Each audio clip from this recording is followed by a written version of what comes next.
जो हार्ट की बीमारियां भी होती हैं वो भी पेट से होती हैं जी। कि आपने बहुत हाई कोलेस्ट्रॉल डाइट ले रहे हो, आप नमक बहुत ज़्यादा ले रहे हो, तो जी। कहीं ना कहीं आपको ब्लड प्रेशर, कोलेस्ट्रॉल, हार्ट के इश्यूज चालू होंगे।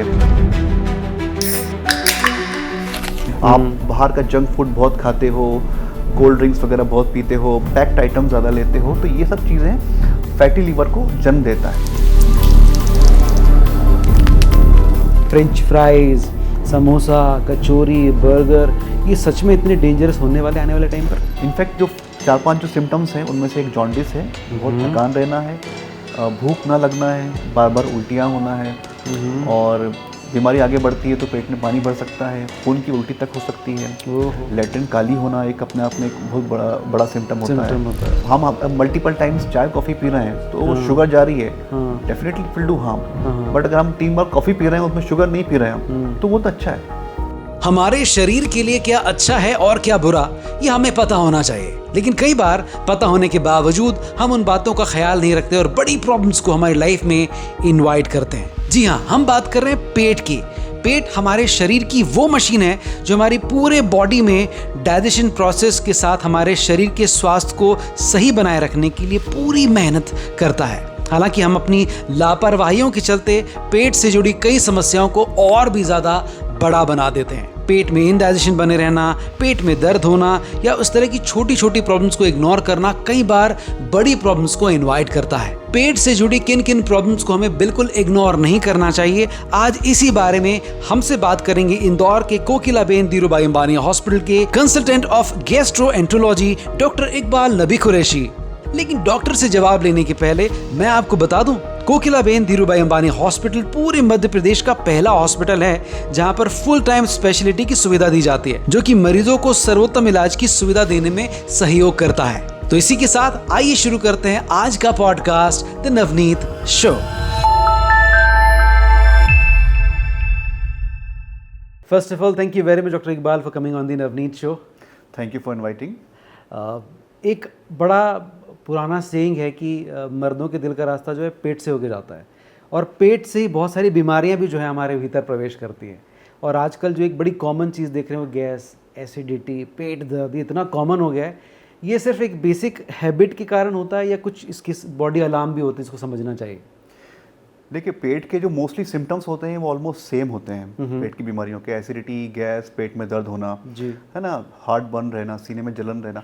बट द प्रॉब्लम इज़ कि ये खाने पीने की वजह से तो होते ही हैं, उसके अलावा कई बार ये अंदरूनी बीमारियों के एक संकेत देते हैं हमको कि इट शोज़ कि there is something wrong with your body. अगर ये चीज़ बहुत लंबे टाइम तक चल रही है, आपको रोज़ एंटासिड खानी पड़ रही है, that means something is wrong in your body. आपको उसके लिए डॉक्टर की सलाह लेनी चाहिए। जी।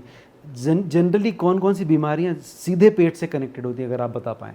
जैसे हार्ट का तो कहीं ना कहीं मुझको लगता है अगर गैस है तो हार्ट पे इफेक्ट कर रही है। देखिए, मोस्टली जो सारी प्रॉब्लम्स चालू होती हैं वो पेट से ही होती हैं, क्योंकि अल्टीमेटली जो हार्ट की बीमारियां भी होती हैं वो भी पेट से होती हैं। जी। कि आपने बहुत हाई कोलेस्ट्रॉल डाइट ले रहे हो, आप नमक बहुत ज़्यादा ले रहे हो, तो कहीं ना कहीं आपको ब्लड प्रेशर, कोलेस्ट्रॉल, हार्ट के इश्यूज चालू होंगे। अगर आप ठीक से खाना नहीं खा रहे, बहुत ऑयली, स्पाइसी और बहुत फ्राइड फूड खा रहे हैं, तो आपको पेट में दर्द रहेगा, उल्टियाँ रहेंगी, गैस्ट्रोएंटाइटिस होगा बार बार। और इनफैक्ट कई बार फैटी लीवर वाले पेशेंट जिनको लंबे टाइम तक फैटी लीवर होता है, उनको डायबिटीज़ होने के चांसेस भी होते हैं। फैटी लिवर आपने वर्ड यूज़ किया। रिसेंटली मैंने कई बार 2-3 लोगों से मुलाकात की। फैटी लिवर ऐसे लोगों के हो रहे हैं जो शायद अल्कोहल कंज्यूम नहीं कर रहे, लेकिन उनको शायद ये भूल जाते हैं कि वो ज़्यादा तेल गला खा रहे हैं, तब भी प्रॉब्लम है। और क्या क्या रीज़न है फैटी लिवर के, प्लीज़ बताएं। देखिए, अल्कोहल तो एक फैटी लिवर का रीज़न है जो कि कॉमन है अपने सिनेरियो में, बट द प्रॉब्लम है उससे भी ज़्यादा कॉमन होता है non alcoholic fatty liver disease.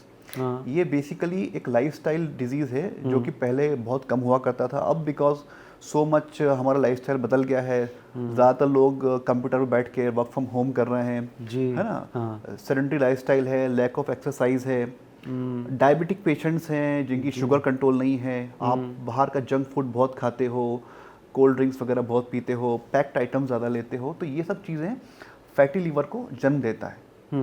Fatty liver अगर कंट्रोल नहीं हो लॉन्ग टर्म में तो आने वाले टाइम में आपका लीवर ख़राब कर देता है। जी, अभी रिसेंटली मैंने एक स्टडी कल ही पढ़ी है जिसमें ऐसा लिखा था कि जैसे सिगरेट के ऊपर वार्निंग होती है ना कि ये आपके सेहत के लिए हानिकारक है, आपकी जानलेवा है, ऐसे ही अब कचौरी समोसों के लिए आने वाले समय पे लिखा जाना चाहिए होगा कि आपने जो ये कचौरी या समोसे बनाए हैं इसमें कौन कौन से इंग्रेडिएंट किस मात्रा में लिए गए हैं, रखे गए हैं। क्या लगता है आपको भी कि जैसे फ्रेंच फ्राइज़, समोसा, कचौरी, बर्गर, ये सच में इतने डेंजरस होने वाले आने वाले टाइम पर? नहीं, बेसिकली ये सब इतना कॉमन हो गया है हम लोगों की डाइट में कि सुबह का नाश्ता कई बार इंदौर में तो आप जानते हैं समोसे कचौरी से होता है। जी। The thing is they are all fried foods, deeply fried है वो। तो उसमें जो कंटेंट है कोलेस्ट्रॉल का, जो तेल होता है बार बार यूज़ करते हैं वो, और जो उसके जो कंटेंट होते हैं बहुत स्पाइसेस, बहुत ऑयली मिक्स होता है, तो ये सब चीज़ें लॉन्ग टर्म में बिल्कुल भी आपके लिए सेहत के लिए अच्छी नहीं है। पेट की वो समस्याएं जो हमको लगता है बड़ी कॉमन है कि गैस ही तो है यार, हल्का सा दर्द ही तो है यार, ये कैसे आगे चल के एक बड़ी प्रॉब्लम का रूप ले सकती है, थोड़ा सा इस बारे में बताएं। देखिए, बेसिकली क्या होता है कि ज़्यादातर लोगों को घर में गैस तो होती है, हर इंसान को एक ना एक बार तो होती है। हाँ। But once in a blue moon कभी कभार आपको हो रही है तो आपने कभी एंटासिड खा ली, दैट्स ओके। बट अगर ये चीज़ लंबे टाइम चल रही है तो इसके पीछे कई क्रॉनिक बीमारियां हो सकती हैं, जैसे कि पेप्टिक अल्सर है ना, ईसोफेजाइटिस, GERD यानी कि गैस्ट्रो ईसोफेजियल रिफ्लक्स डिजीज, जो कि बहुत कॉमन चीज़ है। अपार्ट फ्रॉम दैट कई बार मेलिग्नेंसी यानी कि कैंसर भी हो सकते हैं पेट के, जिनको हम नज़रअंदाज कर देते हैं, एंटाफिट खाते रहते हैं और कई टाइम बाद मालूम पड़ता है कि इनको तो कैंसर निकला। आप उसको बहुत बेसिक हम लोग ले लेते हैं गैस पे, but every acidity is not cancer, but sometimes the cancer present in such a way. ठीक बात है। ऐसी कौन सी 3 आदतें हैं जो हमारी आंतों को ख़राब करती है, चाहे वो खाने की चीज़ हो या कुछ ड्रिंक ऐसे हों? आजकल लोग कोल्ड ड्रिंक खूब पीते हैं, ये भी शायद मेरे ख्याल से एक बहुत डेंजरस चीज़ है पेट के लिए। नहीं, बेसिकली हाँ, राइट, यू राइट। आंतों को ख़राब करने के लिए ये ड्रिंक तो डेफिनेटली रिस्पॉन्सिबल है कि कोल्ड ड्रिंक्स हैं, फ्राइड फूड्स हैं, बाहर के बर्गर पिज़्ज़ा हम बहुत फ्रिक्वेंटली खा रहे हैं, तो ये ख़राब करते हैं। साथ में अल्कोहल का कंजम्पशन बहुत इंपॉर्टेंट है, ज़्यादा अल्कोहल कंजम्पशन से भी आंतों में प्रॉब्लम होती है। बहुत ज़्यादा हम फास्टिंग करते हैं या ओवर ईटिंग करते हैं, इनफैक्ट ओवर ईटिंग करना अपने आप में आंतों को बहुत कष्ट देता है, पचाने में मुश्किल होती है आंतों को, और उस तरह फिर लोगों को गैस्ट्रिक ट्रबल, IBS की बीमारियाँ चालू हो जाती हैं। Lack of exercise, lack of sleep, these और सारी चीज़ें आपको पेट की बीमारियों को जन्म देती हैं। एक वर्ड आपने यूज़ किया, फास्ट। फास्ट कितना करना ठीक है? कई लोग बहुत एक्सेसिव फास्ट भी रखते हैं, महीनों महीनों फास्ट भी रखे जाते हैं। अलग अलग कम्युनिटी की वाइज बात करें, मुस्लिम समुदाय में भी 1 महीने का पूरा रमज़ान का होता है, ऐसे चतुर्मास होते हैं तो महिलाएं पुरुष 4-4 महीने के उपवास रखते हैं। फास्ट रखना क्या सेहत के लिए अच्छा है या ख़राब? नहीं, बेसिकली फास्ट रखना एक लिमिट तक बहुत अच्छी चीज़ है। इससे बॉडी को ऑटोफेजी होती है, यानी कि जो बुरे सेल्स हैं, जो बेकार सेल्स हैं, उनको बॉडी अपने आप ख़त्म नष्ट कर देती है। तो फास्टिंग एक लिमिट तक बहुत बेनिफिशियल है बॉडी के लिए, बहुत ज़रूरी है जी, है ना। क्योंकि जो शुगर्स का कंजम्पशन अगर बढ़ेगा हमारी बॉडी में फ्रिक्वेंटली, तो अगर मान लो किसी को कैंसर सेल्स होंगे बॉडी में या कैंसर पनप रहा होगा, तो वो चीज़ आगे बढ़ सकती है। But fasting is a way to promote autophagy और किल कैंसर सेल्स। तो फास्ट तो हफ्ते में 1 बार ज़रूर रखना चाहिए। हाँ बिल्कुल, व्हाई नॉट। बट अगर आपकी लाइफस्टाइल कुछ ऐसी है कि आप डेली फास्टिंग कर रहे हैं because of some other reason, काम के स्ट्रेस में आप, हाँ, दैट इज डेंजर, वो गलत है। हाँ। कि काम का स्ट्रेस है, टाइम से सो नहीं रहे, टाइम से उठ नहीं रहे, और बहुत एक्स्ट्रा काम कर रहे हैं, खाना भूल गए हैं उस चक्कर में, तो that fasting is not beneficial for you on the long course. तो एक प्रॉपर डाइट का आपको पता होना चाहिए, किस टाइम पे मुझे खाना है और किस टाइम का एक ब्रेक मुझको मील से लेना है। राइट, ये सारी चीज़ें इंपॉर्टेंट है। या अगर डाइट को फॉलो करना है तो best thing is small frequent meals are beneficial for your health. Small meal से मतलब कितनी कितनी देर का अंतराल होना चाहिए, ये भी एक बार बताएं। मतलब रूटीनली जैसे हम सुबह उठते हैं, ब्रेकफास्ट हमको फास्ट ब्रेक करना चाहिए मॉर्निंग का with in 1 hour of getting, ठीक है, राइट। उसके बाद हमको जो दोपहर का खाना है वो अच्छे से खाना चाहिए जी, because it is a meal which provides you good energy over the course of whole day. रात का खाना हमको खाना चाहिए बिल्कुल बहुत कम, before sunset is the best time, है ना जी। क्योंकि क्या होता है कि रात का खाना हम खाया और थोड़ा बहुत काम किया, बैठे लेटे टीवी देखा और सो गए, ये तो हम लोग करते हैं जी जी। तो what if you are eating extra in the night, the everything is depositing in your body parts like fat, you know, वो आपकी बॉडी को कमज़ोर भी कर रहा है जी। अगर आप डायबिटिक हो तो आपकी शुगर कंट्रोल नहीं हो पाती है इस तरह की फीडिंग हैबिट से जी। तो ये ज़रूरी है कि आप नाइट का खाना आप कम खाएं और जल्दी खाएं। खाना बनाने का तरीका, क्या ये भी कभी कभी आपके पेट पर अफेक्ट डालता है कि आप किस तरह की स्पाइसेस, किस तरह की चीज़ें यूज़ कर रहे हैं खाने में, ये प्रॉब्लम हो सकता है? या डेफिनेटली इसमें सब इम्पॉर्टेंट है कि शुगर्स, सॉल्ट, जी। शुगर का कंजम्पशन कम से कम हो हमारी डाइट में, ठीक है। तो हमारी डाइट के लिए, हमारी बॉडी के लिए बेहतर है। सॉल्ट कंजम्पशन कम होना चाहिए ताकि ब्लड प्रेशर और हार्ट की बीमारियां ना हो हमको। और ऑयल जो यूज़ कर रहे हैं बहुत सैचुरेटेड फैट ना हो, और कम से कम मात्रा में हो। जी। एक वर्ड मैंने सुना है IBS, इरिटेबल बाउल सिंड्रोम, ये आजकल बड़ा कॉमनली सुनने में आया है, क्या ये पूरी तरह ठीक हो सकता है? और क्या है, थोड़ा सा पहले इस बारे में भी कुछ बताएं। देखिए बेसिकली IBS होता है इरिटेबल बाउल सिंड्रोम, यानी कि पेट की वो बीमारियां जो क्रॉनिक बन जाती हैं, उसके अंदर आपको पेट में गैस ट्रबल होता है, चाहे कॉन्स्टिपेशन, चाहे डायरिया होगा, पेट में दर्द भी रह सकता है हल्का फुल्का, गैस बहुत बनती है, इसे बोलते हैं IBS। अगर ये लंबे टाइम चलता है तो इसे IBS बोला जाता है। ठीक है। बट IBS कहने के पहले हमको दूसरी बीमारियां एक्सक्लूड करनी पड़ती हैं इन्वेस्टिगेशन से, इवेल्युएशन से। क्योंकि क्या होता है कि मैंने आपको जैसे पहले बताया कि पेट की ज़्यादातर बीमारियों के सिम्टम्स एक जैसे होते हैं, उनको आपको डिफरेंशिएट कैसा करना है। IBS is a benign disease और क्रॉनिक डिजीज। अगर उसमें कोई अलार्म सिम्टम्स नहीं है, आपको हीमोग्लोबिन कम नहीं हो रहा है, वेट लॉस नहीं हो रहा है आपको because of trouble, GI trouble आपको है, उससे आपको वेट लॉस नहीं है, आपको हीमोग्लोबिन कम नहीं है, रिकरेंट वॉमिटिंग नहीं हो रही है, लैट्रिन से खून तो नहीं आ रहा है आपको, है ना, और तो ये सब चीज़ें अगर नहीं है तो हम सोच सकते हैं कि ये IBS है। बट उसको प्रूव करने के लिए हमें कुछ टेस्ट करने पड़ते हैं ताकि हम पेशेंट को IBS लेबल कर सकें जी। और अगर किसी को IBS है तो इसका इलाज बिल्कुल संभव है। 3 इसमें इंपॉर्टेंट थिंग्स हैं। एक तो माइंडफुल ईटिंग, आप क्या खा रहे हैं, डेट इज़ इम्पॉर्टेंट। दूसरी चीज़ है फिजिकल एक्टिविटी, जी, एक्सरसाइज और मेडिटेशन मस्ट है। और तीसरा आपका जो स्ट्रेस, एंजाइटी का लेवल है, डिप्रेशन है, ये सब नहीं होना चाहिए because these things promote symptoms of IBS।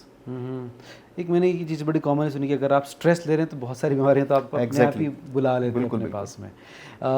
Endoscopy जब भी नाम दिमाग में आता है लोग बड़े डर जाते हैं, ये थोड़ा सा बताएं कि ये क्या है, उसका डर क्यों बना रहता है लोगों के दिमाग में?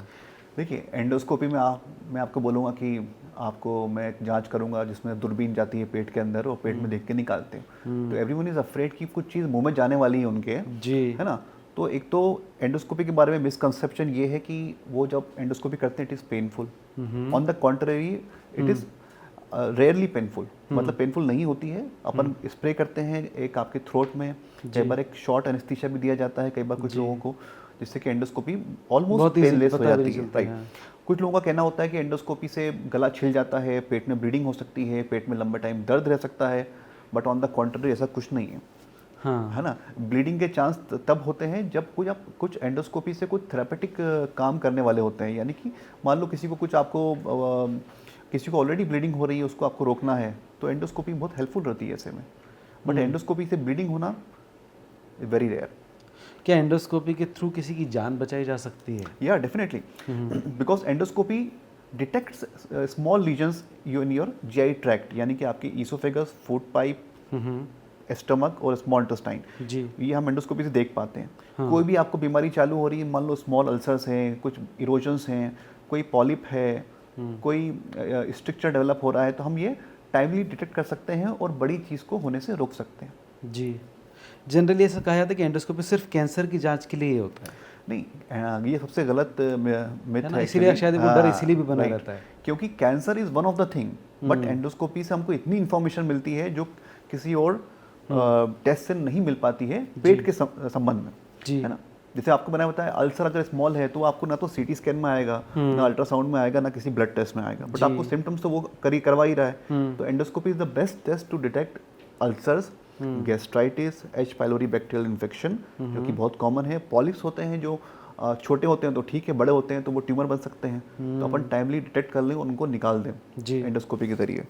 कई बार एंडोस्कोपी बहुत यूज़फुल होती है, बहुत अलार्म सिचुएशंस में, किसी को ब्लीडिंग हो रही है, बहुत वॉमिटिंग हो रही है, खाना निकलने की तकलीफ हो रही है, हाँ, तो हेल्प करता है डिटेक्ट करने में एक्चुअली।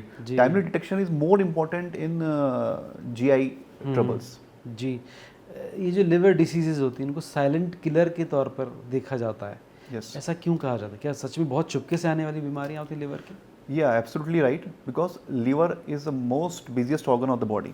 वो बहुत सारे काम करता है मेटाबॉलिज्म के, बट द थिंग इज उसकी जो सिम्टम्स होते हैं वो बहुत बाद में आते हैं। इनिशियली तो आपको थकान सी रहती है, या कई बार थोड़ा बहुत पेट में डिस्कम्फर्ट हो सकता है।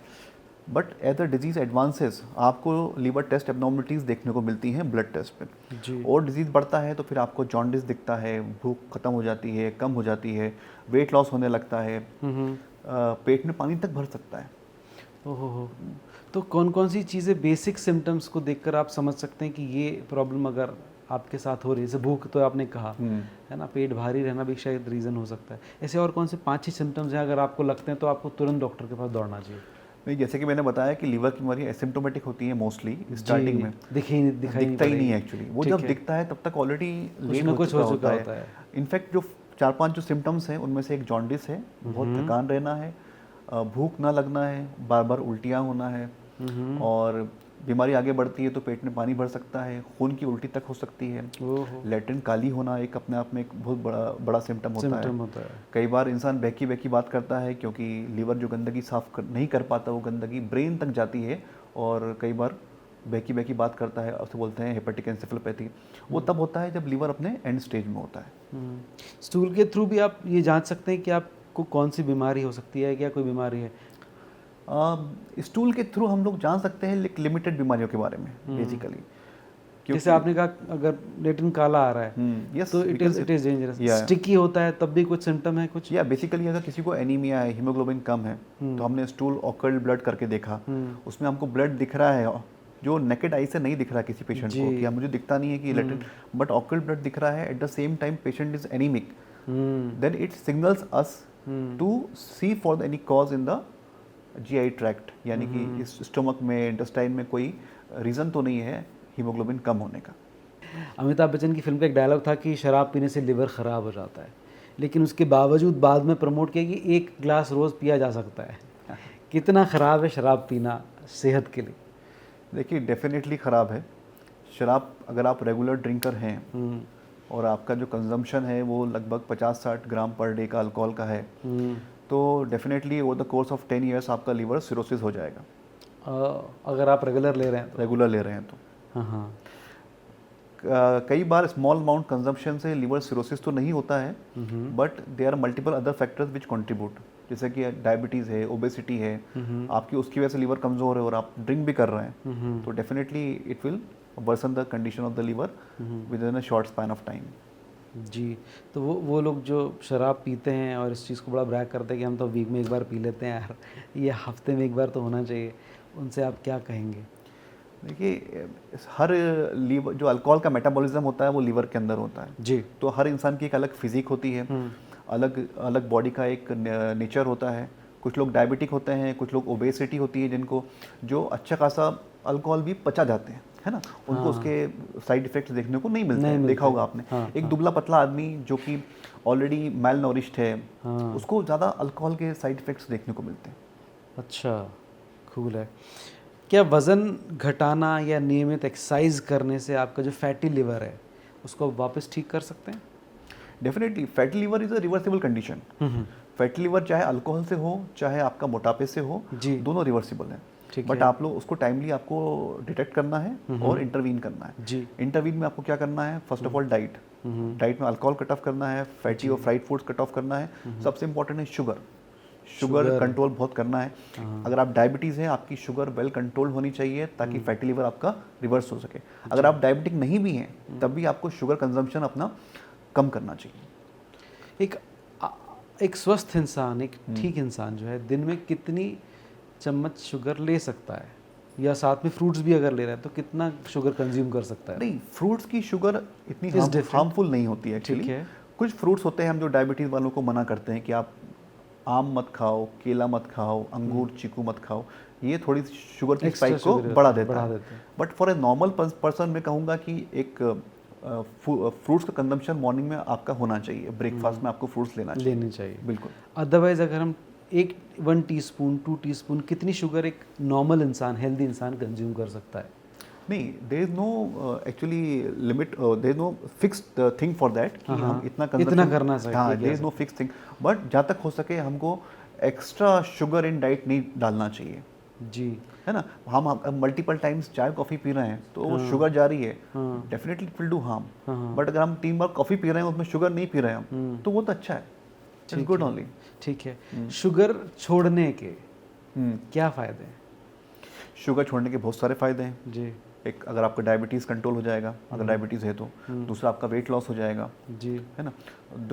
वेट लॉस के अलावा आपकी एक जो एक्टिविटी है बॉडी में, एक एनर्जी है बॉडी में, वो शुगर कम करने से बहुत स्ट्रांग हो जाती है। जी। ये ब्लोटिंग वगैरह जो चेहरे पे होती है वो सब भी इससे ख़त्म होती है? नहीं, मल्टीपल रीजंस हैं उसके। जी ठीक है। सुबह सुबह खाली पेट लोग जब नींबू लेते हैं, शहद लेते हैं या इस तरह के जो ड्रिंक्स लेते हैं, ये कितने बेहतर होते हैं लिवर के साफ़ करने को लेकर या बॉडी को लेकर? देखिए, कुछ चीज़ें लिवर के लिए बहुत बेनिफिशियल हैं। मैं आपको कुछ नाम बताऊंगा, जैसे coffee, black coffee without sugar. In fact हम तो रिकमेंड करते हैं 2 और 3 cups of black coffee without sugar to all our patients. दिन में 3 बार ले ली जा सकती है? हाँ, 2 से 3 बार आप ब्लैक कॉफ़ी कोई लो। साइड इफेक्ट नहीं है? जो लोगों को प्रॉब्लम है एसिडिटी की, हार्ट बर्न की, हाँ उनको प्रॉब्लम हो सकती है कॉफ़ी से। बट अपार्ट फ्रॉम दैट, जिनको नहीं है, वो after some breakfast they can take this black coffee without sugar.